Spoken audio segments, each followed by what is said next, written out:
présidentielle, l'interview sur Radio Classique et Public Sénat.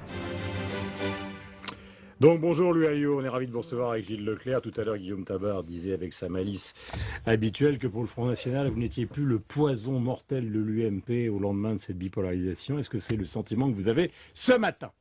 Écoutez, pour nous, j'allais dire, c'est une renaissance. En 2007, nous avions fait 4,2%. Aujourd'hui, nous faisons 14%. C'est donc, voilà, nous sommes installés. Ce n'est pas un vote de protestation ou de crise, comme l'ont dit à l'envi les commentateurs. C'est bien un vote aujourd'hui de conviction. Mais il y a un recul par rapport à la présidentielle, comme c'était le cas pour Jean-Marie Le Pen. Il y a toujours eu un recul qui est dû à l'effet mécanique de ce mode de scrutin et au contexte des élections législatives. Le majoritaire à deux tours favorise les grands partis et les gens en place, et il est très difficile de contester leur leadership. On y arrive quand même. Regardez le score de Marine Le Pen à Hénin-Beaumont. Justement, avant que je passe la parole à Gilles, vous espérez combien d'élus au deuxième tour ce matin, raisonnablement? Écoutez, entre 1 et 3 nous avons 61 triangulaires ou duels. On espère bien faire rentrer le maximum d'élus. Il est vrai que notre chance la plus favorable, je pense, à mon avis, c'est évidemment Marine à Hénin-Beaumont, 42%. Elle crée une dynamique et je pense que ce sera jouable. Pour le reste, ça dépend beaucoup du contexte et de cette fin de campagne. Collard. Il reste une semaine de campagne. Gilbert Collard est très bien placé, il est en tête. Il est dans le Gard et dans le Vaucluse, donc il y a Marion Maréchal. Marion Maréchal. Il y a aussi notre candidate face au président de la région socialiste, Michel Vauzel, qui est très bien placé. Et là, je pense que pour faire barrage au président de la région socialiste, il se trouvera quand même des personnes pour le faire. Vous diriez combien ce matin ? C'est vous qui avez mouliné les chiffres toute cette nuit. Oui, bon, mouline, mais vous ne pouvez pas savoir dans des triangulaires comment va se passer le deuxième tour avec 50% d'abstention, ou pratiquement dans certains endroits. Donc la mobilisation du deuxième tour va être très importante pour le résultat final. Ce matin, et c'est pour ça que nous allons embrayer avec Gilles, encore une fois, j'entendais Alain Juppé sur une radio dire qu'il n'y aura pas d'accord avec le Front National. Ce ne sont pas les mêmes valeurs, le même avenir, les mêmes accords politiques. Il a bien appris sa leçon. Gilles Leclerc. Justement, sur ce point, vous venez de dire que vous lancez un appel à la mobilisation. J'imagine que ça s'adresse au-delà de l'électorat traditionnel du Front National. Qu'est-ce que vous avez envie de dire ce matin à l'électorat UMP, l'UMP qui doit d'ailleurs réunir aujourd'hui son bureau politique? À l'électorat UMP, qu'un député UMP de plus, ça ne servirait pas à grand-chose. Ils ont perdu l'élection, ils n'auront pas de majorité à l'Assemblée nationale. Et de faire élire un député socialiste ou UMP aujourd'hui, ça n'a aucun sens. Faire rentrer au moins un député du Front National, ça aurait un impact, j'allais dire, symbolique pour la démocratie française, car on imagine quand même mal comment un électorat qui pèse, on va dire, entre 14 et 18% ne soit pas représenté à l'Assemblée. Est-ce que localement, vous savez qu'il y a peut-être éventuellement des contacts entre l'UMP local et le Front National? Si vous voulez, c'est pas des contacts, c'est que nous nous connaissons dans les départements, et il y a des élus locaux de l'UMP qui ne comprennent pas les fatwas de l'état-major UMP qui continuent à dire pas de discussion, alors que sur le terrain, nous partageons la même opposition à l'encontre d'un parti socialiste, le plus souvent sectaire et démagogique. Et de ce point de vue-là, effectivement, il y a une contradiction entre l'annonce, l'effet d'annonce, et puis la réalité sur le terrain. Est-ce que vous allez cibler un certain nombre de personnalités UMP, ex-ministres, éventuellement Il voudrait des noms, oui. Voilà, écoutez, par exemple, vous l'aviez dit d'ailleurs à l'époque, je pense dans l'Essonne, par exemple à Nathalie Kosciusko-Morizet, qui avait écrit un ouvrage assez sévère à votre égard. Est-ce que vous allez donner des consignes de vote, par exemple, pour la faire perdre? Mais écoutez, d'abord, nous avons un bureau politique cet après-midi qui décidera de tout ça, mais poser la question, c'est y répondre. C'est-à-dire donc, c'est-à-dire oui. Madame Kosciusko-Morizet, c'est un exemple que je prenais. Madame Kosciusko-Morizet a fait de son adversaire principal le Front National et Marine Le Pen. On voit mal comment et par quel miracle nous pourrions aujourd'hui appeler à lui sauver, entre guillemets, sa tête. Voilà, elle est dans un ballottage très difficile, mais comme elle a de grandes idées, qu'elle est très intelligente, elle est, je crois, polytechnicienne, il faut qu'elle nous fasse la preuve de son intelligence. Donc ça va être une machine à défaire ou cas par cas. Le Bureau national de cet après-midi, si vous allez prendre les circonscriptions, je vais vous dire, celui-là, boum. Nous ne sommes pas dans cet état d'esprit, nous mesurons quand même la portée aujourd'hui du pouvoir à la gauche dans toutes les strates des institutions de la République, et nous ne prenons pas ça avec le sourire. Nous sommes aussi des gens responsables, et au cas par cas, effectivement, nous pourrons décider de l'inverse. Mais alors, Louis Alliot, il y a quand même une question fondamentale qui, si on prend un peu de recul par rapport à tout ça, vous avez fait perdre Nicolas Sarkozy. C'est vous qui le dites, ça. Non, mais enfin, c'est quand même... Non, mais c'est trop facile. Non. Alors, je veux dire, avec point d'interrogation.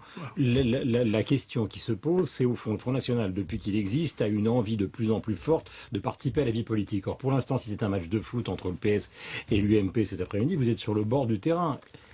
Vous savez, j'ai joué au rugby pendant 10 ans, il arrive que vous soyez au bord du terrain pendant un petit moment. Ça fait des années maintenant, alors à quoi ça sert le Front National, à part faire perdre la droite? Contrairement à ce qu'on peut croire, je pense moi que le Front National aujourd'hui avec Marine Le Pen n'en est qu'à ses débuts. Nous sommes dans une phase de reconstruction, d'implantation. Demain, nous allons avoir les moyens, justement, de bâtir un appareil solide et implanté localement. Et je pense qu'il faudra regarder à l'avenir le Front National avec d'autres yeux que ceux d'aujourd'hui. Ça veut dire que vous allez, par exemple, changer de nom, changer de stratégie? C'est une stratégie qui sera en discussion avec les instances dirigeantes, mais pas seulement. Il y a la formation des cadres, il y a l'implantation, et puis surtout la préparation des élections locales, car on s'est aperçu, et on le savait déjà, que les candidats implantés font évidemment des scores supérieurs aux autres. Donc vous avez l'envie de participer à la vie politique, mais reconnaissez encore une fois ce matin que c'est une nouvelle élection qui passe et vous serez sur le banc de touche. On est sur le banc de touche. Je m'adresse au rugbyman maintenant. On est sur le banc de touche, oui et non. Écoutez, Marine Le Pen, 18% à la présidentielle, le Front National... Oui. Mais peut-être un député. 14... Oui, mais ça c'est les magouilles des états-majors. Quand le Parti socialiste fait des alliances, le Parti socialiste fait des alliances contre nature, par exemple avec le Front de gauche, avec des conséquences notables. Le Front de gauche fait croire à des braves gens que le SMIC va être à 1700 €. On sait aujourd'hui que le SMIC augmentera de 0,7% et qu'ils auront 11 € peut-être supplémentaires. Ça s'appelle prendre les électeurs pour des imbéciles. L'UMP fait pareil dans tout un tas de domaines. Pourquoi voudriez-vous que nous passions des accords avec des états-majors et des partis politiques avec lesquels nous ne partageons pas l'ensemble des idées qui pour nous sont importantes? Gilles Leclerc. Par exemple, pour Marine Le Pen, si on regarde bien les chiffres, pour qu'elle puisse gagner, il faut qu'elle puisse mordre sur l'électorat du premier tour de Jean-Luc Mélenchon, l'électorat populaire par exemple. Donc vous allez lancer là aussi, ou elle va lancer un appel vers cet électorat-là. Comment les électeurs de Jean-Luc Mélenchon, qui ont entendu tout ce qu'ils ont entendu sur le Parti socialiste, corruption, magouilleur, responsable de la misère sur le terrain, pourraient voter demain pour le candidat du Parti socialiste? Moi, je n'y crois pas. La seule réalité aujourd'hui, la seule force qui s'impose dans le Pas-de-Calais face justement au système PS, c'est le Front National et c'est Marine Le Pen, c'est évident. On a le sentiment qu'une partie de l'électorat de droite n'est pas totalement hostile, peut-être même bien au contraire, à une alliance avec le Front National. Donc qu'est-ce que vous allez faire pendant 5 ans? Rencontrer Copé, discuter avec Fillon, voir ce qui peut se passer?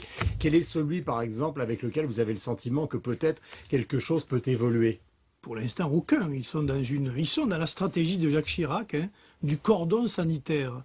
Donc je pense qu'ils y resteront, d'ailleurs pour des... Et donc vous attendez 5 ans pour la prochaine présidentielle? Nous attendons pas 5 ans, nous allons parler aux électeurs et nous allons continuer à peser sur le terrain, notamment déjà en lançant l'opération pour bâtir des listes municipales dans beaucoup de villes moyennes de notre pays et pour peser à l'avenir justement sur ces élections nationales. Est-ce que vous notez tout de même une évolution de la part de l'UMP? Quand on écoutait bien Jean-François Copé hier, même s'il y a un bureau politique aujourd'hui, il était plutôt dans la stratégie du ni-ni. Ça n'est pas non plus ce qu'on a appelé à une certaine époque le Front républicain. J'ai même remarqué M. Fillon, qui est au-delà du nini et qui n'appellera pas à voter socialiste si un candidat du Front de gauche. Est-ce que pour vous, c'est une évolution? Mais c'est la pression qui nous a plus les candidats du Front National feront de voix, plus la pression populaire sera forte et plus les états-majors seront obligés de s'interroger, y compris à gauche d'ailleurs. Ils ne vont pas pouvoir continuer à diaboliser le Front National et on va dire allez 20% de la population comme ça sans impunité. Mais est-ce que vous souhaitez finalement à terme une alliance ou au contraire les remplacer? Nous souhaitons... il faut bien avoir un objectif. Nous souhaitons peser sur la ligne politique. Si c'est pour faire des alliances, encore une fois, et faire la politique de l'UMP qui a été pratiquée pendant 5 ans par M. Sarkozy, ça ne servirait à rien. Si c'est pour bâtir une autre Europe, plus sociale, plus protectrice, si c'est pour retrouver la sécurité dans nos quartiers, si c'est pour moins d'immigration, si c'est pour moins d'impôts, à ce moment-là, effectivement, on pourra discuter. Mais à l'état actuel des choses, notre seul socle commun, finalement, c'est l'antisocialisme et l'anticommunisme. Mais pour le reste, et sur les idées, il n'y a pas, je dois dire, matière à faire de programme commun. Gilles Leclerc. À propos des idées et du contexte, l'Europe a donné son feu vert en versant 100 milliards d'euros aux banques espagnoles. Si vous aviez été au pouvoir, est-ce que vous auriez aidé l'Espagne ou pas du tout? Non, nous aurions demandé une conférence européenne pour rebâtir l'Europe sur des fondements beaucoup plus protectionniste et notamment se poser la question du maintien de cette économie ultralibérale. Et on voit bien qu'on a payé pour la Grèce, aujourd'hui on paye pour l'Espagne, mais aujourd'hui... Donc vous dites qu'il ne faut pas aider l'Espagne, c'est ça que vous nous dites aujourd'hui? On dit qu'il faut sortir du système parce que c'est... Mais là, il y a une urgence. C'est un puits sans fond. On va aider l'Espagne, donc on donne un signal au marché pour calmer tout le monde. Et demain, on aidera qui? Peut-être l'Espagne à nouveau. Mais nous n'avons plus les moyens de soutenir ces économies qui sont défaillantes, et au premier chef duquel la nôtre d'ailleurs. Est-ce que vous déplorez le fait qu'il n'y ait pas de représentant officiel du gouvernement français à l'euro, puisque ce soir ça démarre, France-Angleterre? Est-ce que vous trouvez que c'était une bonne idée, ou est-ce que c'est une mauvaise idée ce boycott? Écoutez, je trouve que c'est dérisoire. Je veux dire, on est allé en Chine aux Jeux Olympiques.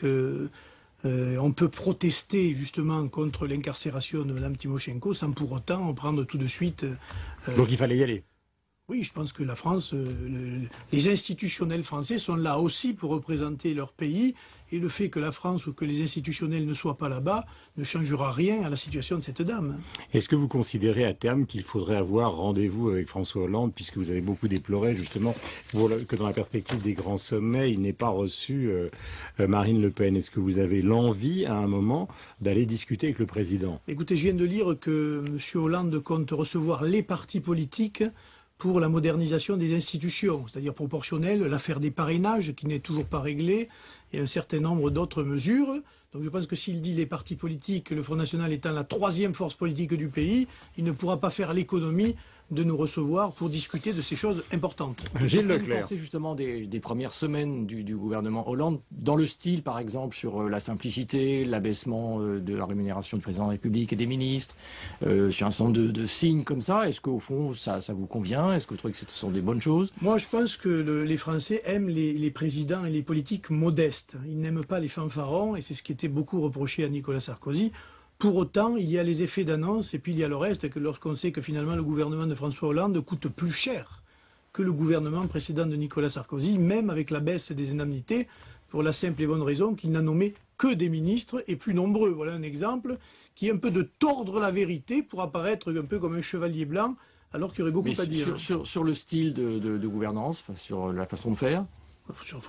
La présidence modeste, c'est quelque chose, je pense, qui est important. Maintenant, je pense que M. Hollande l'est, mais qu'autour de lui, il y a des gens qui ne le sont pas beaucoup. Est-ce que la mesure sur les retraites... Qui ça?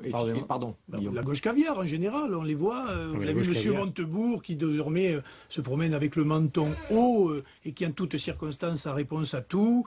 Et nous voyons un certain nombre... Jacques Lang, toujours les mêmes, on les voit. Laurent Fabius. On a même appris ce qui est très extraordinaire. Élu au premier tour. Ce qui est extra... Emmanuel aussi, pour vous dire, on peut être condamné, comme quoi on peut être condamné, il y a des peines très importantes, et puis être réélu au premier tour, mais ça c'est la responsabilité du peuple français. On a les élus que l'on mérite, et dans les Landes, ils ont les élus qu'ils méritent. Mais en ce qui concerne, on a appris par exemple que 5 députés payent l'impôt sur les grandes fortunes dans ce gouvernement, 12,5% du gouvernement de M. Hollande. Ça vous choque? Non, mais c'est marrant, parce qu'ils sont tout le temps en train de faire de grandes déclarations contre les riches, et on s'aperçoit que finalement... Ils ont autant de riches à gauche qu'ils en ont à droite. Donc, et ça, c'est la seule vérité. Donc, ils contribuent à l'effort général. Oui, mais à ce moment-là, qu'ils ne jouent pas sur les mots, qu'ils ne raillent pas, qu'ils ne dénoncent pas, parce qu'ils font partie du système, voilà. Avec la majorité qu'il va probablement avoir la semaine prochaine, François Hollande va quand même être chargé de résoudre, au nom de la France, la crise en Europe. Est-ce que vous en êtes satisfait? Alors, je ne sais pas si le résultat va venir, mais en tout cas, maintenant, c'est lui qui a la responsabilité de gérer cette crise qui est la plus grande depuis 1929. Je vais vous dire ce qu'on pense. Je pense qu'il a fait des promesses sur les bas salaires, sur l'imposition des hauts salaires. Il nous reste 30 secondes. Sur la sortie de la crise, sur un certain nombre de problèmes. Or, le système aujourd'hui européen est tellement intégré, et le système mondial est tellement intégré, qu'il n'a pas l'indépendance de ce qu'il a promis. Donc il va gérer la crise, il va gérer la décadence, il va subir la décadence que nous subissons.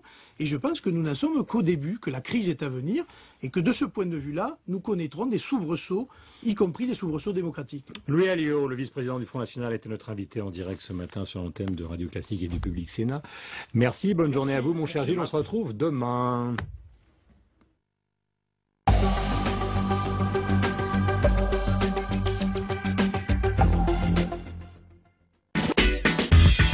Se renseigner sur les programmes. Voir ou revoir les émissions. Suivre le fil d'information politique